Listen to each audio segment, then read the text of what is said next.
تبارک الذی بیدہ الملک، اللہ تعالیٰ بہت بلند و بالا ہے، بہت برکتوں والا ہے، جس کے ہاتھ میں ساری حکومت، ایک تو یہ ظاہری حکومت ہم کو نظر آتی ہے، اور ایک اور حکومت ہے اللہ تعالیٰ کی باطنی حکومت ہے جو انسان کو نظر نہیں آتی، یعنی جن لوگوں کے قبضے میں ظاہری حکومت ہے ان سب کے دل دماغ اللہ کے قبضے میں، اللہ جیسا چاہتے ہیں ادھر موڑتے ہیں۔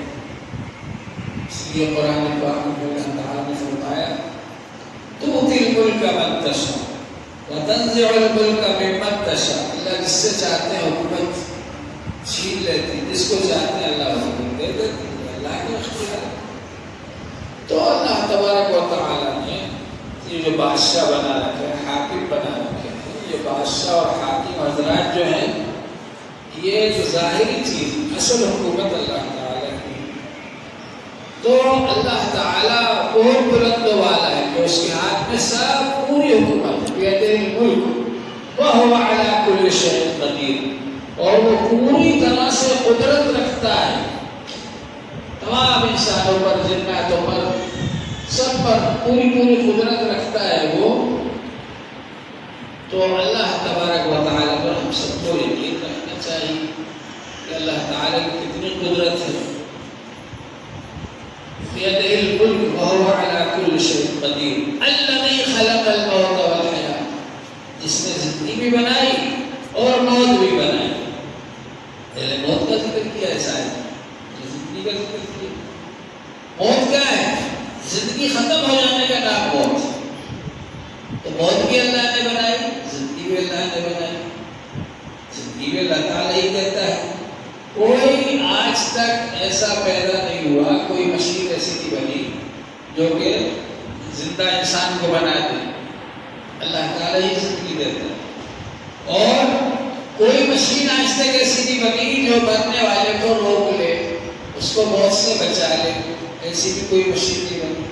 موت اور حیات کا اختیار اللہ نے اپنے قبضے میں رکھا ہے، اپنے ہاتھ میں رکھا ہے، اور یہی وجہ ہے کہ جب اللہ تعالیٰ نے فرما دیا کل نفس ذائقۃ الموت، ہر انسان کو موت کا مزہ چکھنا ہے۔ اذا جاء اجلهم فلا يستأخرون ساعة ولا يستقدمون، جب اللہ کی طرف سے مقرر آ جائے گا نہ ایک سیکنڈ بھی نہ آگے ہو سکتے نہ پیچھے ہو سکتے، یہ اللہ تعالیٰ کا اٹل فیصلہ ہے۔ اگر اللہ تعالیٰ کے اختیار میں موت نہیں ہوتی تو بڑے بڑے بادشاہ مرتے ہی ہمیشہ زندہ رہتے کہ تو بادشاہ ہم کیوں مرے، لیکن اللہ نے موت اور زندگی کو اپنے اختیار میں رکھا ہے۔ لیکن بہرحال بہت سارے حضرات دنیا سے جاتے ہیں، یہ سلسلہ ہے، دنیا اسی کا نام ہے کہ آ رہے ہیں جا رہے ہیں، روزانہ کتنے بچے پیدا ہوتے ہیں اور روزانہ کتنے افراد دنیا سے جاتے ہیں، یہ اللہ کا ایک نظام ہے۔ لیکن بہت سے حضرات دنیا سے ایسے جاتے ہیں کہ جب وہ جاتے ہیں تو ان کو یاد رکھا جاتا ہے، ان کی نیکیوں کی وجہ سے، ان کی اچھائیوں کی وجہ سے، ان کی خوبیوں کی وجہ سے یاد رکھا جاتا ہے۔ اور حدیث پاک میں آتا ہے اذا مات الانسان انقطع عنہ عملہ، انسان جب مر جاتا ہے تو اس کے اعمال کا سلسلہ ختم ہو جاتا ہے، منقطع ہو جاتا ہے، بند ہو جاتا ہے۔ الا من ثلاثۃ، مگر تین چیزیں ایسی ہیں کہ مرنے کے بعد بھی اجر و ثواب ملتا رہتا ہے۔ الا من صدقۃ جاریہ، ایک تو صدقہ جاریہ ہے، یہ مسجد کروا دی جن حضرات نے، صدقہ جاریہ ہے۔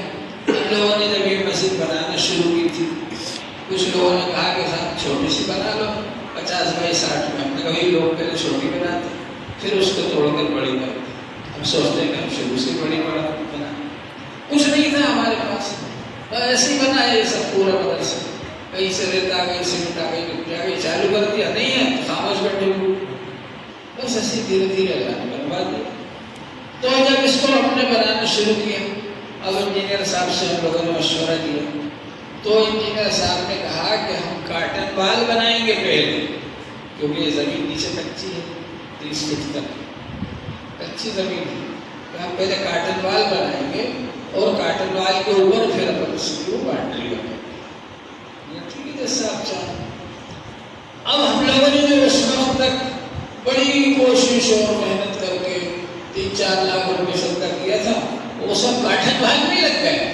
اب تو سمجھ رہے تھے کہ اس سے پلر اوپر تک آ جائیں گے اور یہ ہو جائے گا وہ ہو جائے گا، وہ سب وہ فاؤنڈیشن میں ہی ہو گیا.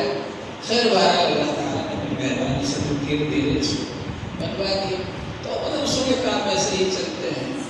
بہرحال اللہ تبارک و تعالیٰ کا فضل و کرم ہے کہ مدرسہ چل رہا ہے، آپ حضرات یہاں پر پڑھ رہے ہیں. تو آپ حضرات جو ہیں دل لگا کر کے پڑھیں، محنت سے پڑھیں.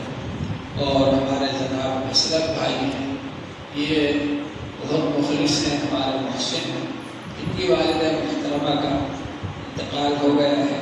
کچھ قرآن پاک پڑھا ہے، اس کا ثواب حضور پاک صلی اللہ علیہ وآلہ وسلم کو پہنچا دیجیے، اور تمام انبیاء علیہ السلام کو، خلفاء راشدین کو، صحابہ کرام کو، ان سب کے توفیق میں اس کا ثواب جناب اسلم بھائی کی والدہ صاحبہ کو پہنچا دیجیے، اور ان کی مغفرت فرمائیے، اور ان کے درجات بلند فرمائیے، اور ان کو جنت الفردوس میں مقامات عالیہ عطا فرمائیے، اور آخرت کی تمام منزلیں ان کے لیے آسان فرمائیے.